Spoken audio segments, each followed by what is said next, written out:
Sino pa ba ang hindi nakakilala kay Ate Pons? Nakakaawa kung tumawa at marunong makisama. Hindi naman kaila dahil madami siyang kaibigan.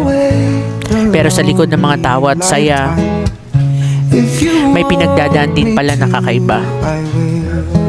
Pangpito sa magkakapatid, 14 anyos.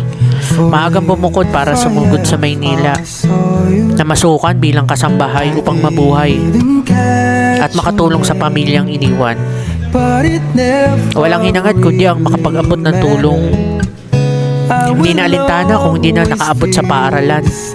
Importante ay makapagsapalaran sa buhay. Kahit kumakalamang dyan, iniisip ang pamilyang naiwan.